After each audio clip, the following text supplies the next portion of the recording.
নমস্কার। আজকে আমি শাঁখ বাজানোর যে উপকারিতা সেইটার উপরে আমি কথা বলবো যে শাঁখ বাজালে আমাদের কি কি লাভ হয়। শাঁখ বাজানোটা আমাদের সনাতন ধর্মে আছে, আর এটা শুভ মানা হয়, শুভ সংকেত মানা হয়। আর তারপরে হচ্ছে শাঁখ বাজানোটা আমাদের প্রাচীনকাল থেকে চলে আসছে এই প্রথা। তো আমরা নিয়মিত রূপে আমরা পূজা করার সময় সকাল সন্ধে আমরা শাঁখ বাজিয়ে থাকি 2 থেকে 3 বার। তো শাঁখ যে আমরা বাজাই এটা আমাদের অনেক অনেক উপকার হয়, সেটা জানা দরকার। তাহলে নিয়মিতভাবে সবাই শাঁখ বাজাবে। তো শাঁখটা বাজালে কি হচ্ছে, আমাদের শ্বাস সম্বন্ধিত মানে নিঃশ্বাস প্রশ্বাস যে আমরা নিচ্ছি ছাড়ছি এই সিস্টেমটাকে আমাদের ভালো করে। আর কারোর হার্টের প্রবলেম থাকলে ঠিক হতে থাকে।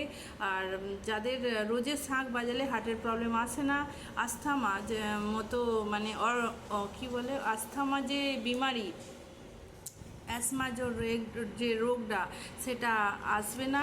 তারপরে হচ্ছে আমরা অনেকের দেখা গেছে রাত্রিরে শোবার পরে নিঃশ্বাসটা ভালো করে নিতে পারে না, আটকে যায়, রুকে রুকে নিঃশ্বাস নেয়। তো শ্বাসের সম্বন্ধে বিমারি আসতে থাকে। তো যদি শাঁখ রোজের বাজানো হয় সেই বিমারিটাও ঠিক হয়ে যাবে। তারপরে অনেকের আছে রাত্রিরে শোবার পরে ঘুম আসে না, তো শরীরে পর্যাপ্ত পরিমাণে অক্সিজেন ধরে রাখতে পারেনি কি কম আছে, তাইতে ওই জন্য ঘুম আসে না।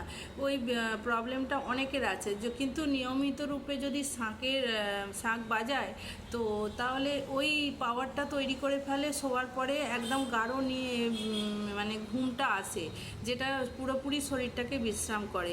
তো আমাদের নিয়মিত রূপে শাঁখ বাজানো সবাইকেই প্রয়োজন।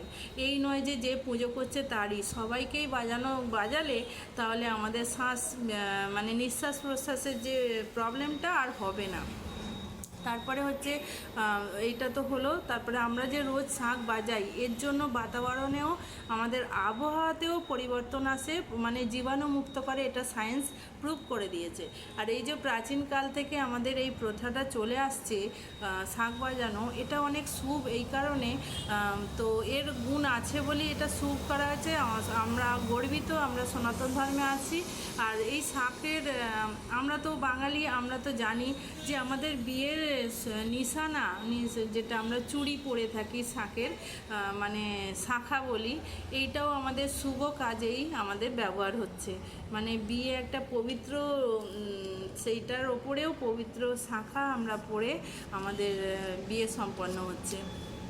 তো শাঁখাটা অনেকটা মানে আমাদের শুভ হচ্ছে। শাঁখার চুড়ি পরে থাকি, তারপরে শাঁখের চুড়ি পরে থাকি।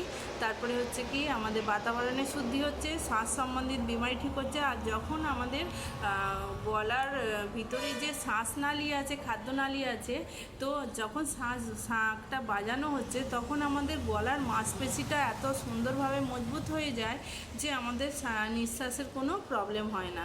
মানে নিঃশ্বাস নেওয়া ছাড়া এইটার রিদমটাও খুব সুন্দরভাবে রাখে রোজ শাঁখ বাজালে। আর আমরা জানি মহাভারতে কথিত আছে যে কুরুক্ষেত্র যুদ্ধের সময় শাঁখ সবাই বাজিয়েছিল নগরবাসীরা, এটা শুভ সংকেত বলেই বাজিয়েছিল। তারপরে হচ্ছে কি আমাদের বাতাবরণের শুদ্ধিকরণ বলে আমাদের শঙ্খ বাজানো দরকার। এমনকি যদি বিদ্যুৎ চমকায়, খুব আওয়াজ করে বিদ্যুৎ চমকায়, সেখানেও আমাদের শাঁখ বাজিয়ে ওটাকে শান্ত করা হয়। এটা প্রথা চলে আসছে। এইটা মানে বাতাবরণে আমাদের আবহাওয়াতে মানে খুব সুন্দরভাবে কাজ করে। তো যারা শাঁখ বাজান না তারাও বাজানো চালু করুন। আর কে কে বাজাতে ভালোবাসেন সেটা আমাকে লিখে জানাতে পারেন।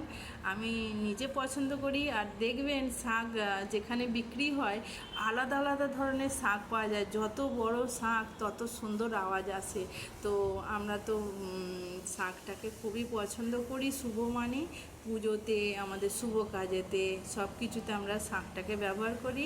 জানা অজানাতে আমাদের কিন্তু লাভই হয়। কিন্তু যারা বাজান না তারা এবারে নিয়মিত রূপে শাঁখ বাজাবেন। আর মানে নিঃশ্বাস প্রশ্বাসের রোগ থেকে আমরা বেঁচে থাকবো, ভালো থাকবো।